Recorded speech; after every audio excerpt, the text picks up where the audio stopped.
ಸೇವೆ ಹೆಸರಿನಲ್ಲಿ ಮತಾಂತರ, ಧರ್ಮದ ಹೆಸರಿನಲ್ಲಿ ಭಯೋತ್ಪಾದನೆ ಎಲ್ಲವನ್ನೂ ಆಯಾ ಹೆಸರಿನಲ್ಲಿ ಕರಿಬೇಕು. ಹಾಂ, ಅದನ್ನೇನೋ ತಿರ್ಚ್ಕೊಂಡಿದ್ದಾರೆ, ಅದನ್ನೇನೋ ತಪ್ಪು ತಿಳ್ಕೊಂಡಿದ್ದಾರೆ, ಆ ರೀತಿಯಾಗಿ ಹೋಗಬಾರ್ದು. ನೀವು ವಿಕ್ರಮ್ ಫಡ್ಕೆ ಅವರ ಬದಲು ಇಲ್ಲಿ ಏನೋ ಮುನಿರತ್ನ ಅವ್ರು ಬಂದು ನಿಂತ್ಕೊಂಡ್ಬಿಟ್ಟಿದ್ರೆ ಏನು ಮಾತಾಡೋಕ್ಕಾಗ್ತಿತ್ತು? ಹಾಗೆ ಗಲಾಟೆ ಮಾಡೋದು ಅಲ್ಲ, ಕರೆಕ್ಟ್ ಯಾಕೆ ಗಲಾಟೆ ಮಾಡ್ಬಿಡೋರು ಅಂದ್ರೆ ಆಯಿತು. ಈಗ ಅವ್ರಿಗೆ ಒಂದು ನಿಮಿಷ ಸರ್, ಈಗ ನಿಮ್ಮ ಬದಲು ವೀರೇಂದ್ರ ಪಪ್ಪಿ ಇಲ್ಲಿ ಬಂದು ನಿಂತ್ಕೊಂಡಿದ್ರೆ ಕಾಂಗ್ರೆಸ್ ಬಗ್ಗೆ ಮಾತಾಡೋಕ್ಕಾಗ್ತಿತ್ತು? ನಿಲ್ಲಕ್ ಬಿಟ್ಟಿಲ್ವೇ ನೀವು?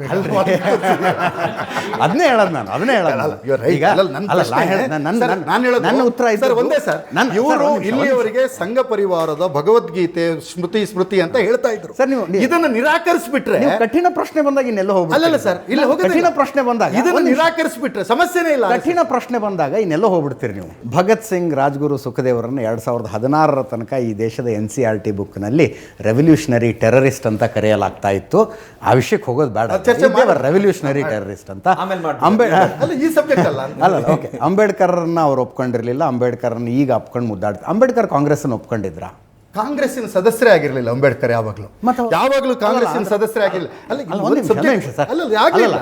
ಈಗ ಗಾಂಧಿ ಯಾಕೆ RSS ಸದಸ್ಯರಾಗಲಿಲ್ಲ, ಅಂಬೇಡ್ಕರ್ ಯಾಕೆ ಆಗಲಿಲ್ಲ, ಸುಭಾಷ್ ಚಂದ್ರ ಬೋಸ್ ಯಾಕೆ ಆಗಲಿಲ್ಲ ಅಂದರೆ ಅಂಬೇಡ್ಕರ್ ಯಾಕೆ ಕಾಂಗ್ರೆಸ್ ಸದಸ್ಯರಾಗಲಿಲ್ಲ? ಹಂಗಿದ್ರೆ ಕಾಂಗ್ರೆಸ್ ದೇಶಭಕ್ತ ಸಂಘಟನೆ ಅನ್ನೋದನ್ನು ಅವ್ರು ಒಪ್ಕೊಂಡಿರಲಿಲ್ವಾ? ಚರ್ಚೆ ಮಾಡೋಣ. ಅಂಬೇಡ್ಕರ್ ಅವರಿಗೆ ಸ್ವಂತದಾದಂಥ ಪೊಲಿಟಿಕಲ್ ಪಾರ್ಟಿ ಇತ್ತು. ಓಕೆ, ಇತ್ತು ಅಂದ್ರೆ ಅಲ್ಲ, ಒಂದ್ ನಿಮಿಷ, ಅಂದ್ರೆ ಸುಭಾಷ್ ಚಂದ್ರ ಬೋಸ್ಗೆ ಇತ್ತು, ಆಮೇಲೆ ಭಗತ್ ಸಿಂಗ್ ಇತ್ತು ಅಂತ ಹೇಳ್ತಿದ್ರಲ್ಲ. ಇಷ್ಟೆಲ್ಲ ದೇಶ ಪ್ರೇಮಕ್ಕಾಗಿ ಪ್ರೇರಣೆ ಕೊಟ್ಟಿರ್ತಕ್ಕಂಥ ಈ ಸಂಘಟನೆ ಆ ಸ್ವತಂತ್ರ ಹೋರಾಟದ ಅಂತ ಉಚ್ಛ್ರಾಯ ಪರಿಸ್ಥಿತಿ ಒಳಗಡೆ ಇವರುಗಳೆಲ್ಲರೂ ಇದಕ್ಕೆ ಬಂದಿರಲಿಲ್ಲ. ಗಾಂಧಿ ನೇತೃತ್ವದಲ್ಲಿ ಕಾಂಗ್ರೆಸ್ ಸ್ವತಂತ್ರ ಹೋರಾಟದ ಒಂದು ಪ್ರಧಾನ ದಾರಿ ಆಗಿತ್ತು ಅನ್ನೋದ್ರಲ್ಲಿ ನಿರ್ವಿವಾದ. ಆದ್ರೆ ಈ ಪ್ರಶ್ನೆ, ಆ ಪ್ರಧಾನ ದಾರಿಯ ಸಖ್ಯವಾಗಿಯೂ ಸಹಿತ RSS ಇರಲಿಲ್ವಲ್ಲ. ಆ ಸ್ವತಂತ್ರ ಹೋರಾಟದ ಪ್ರೇರಣೆ ಮಾದರಿಗಳು ಸರಿಯಾಗಿ ಹೋಗಿಲ್ಲ ಅನ್ನೋದನ್ನ ಪ್ರತಿಪಾದಿಸ್ಬಿಟ್ಟಿದಾರಲ್ಲ. RSS ಅನ್ನು ಸಂಘಟಿಸಿದ ಕಾರಣಕ್ಕಾಗಿ ಹೆಡ್ಗೇವಾರ್ ಗ್ರೇಟ್ ಇರ್ಬೋದು, ಗೋಳ್ವಾಲ್ಕರ್ ಗ್ರೇಟ್ ಇರ್ಬೋದು.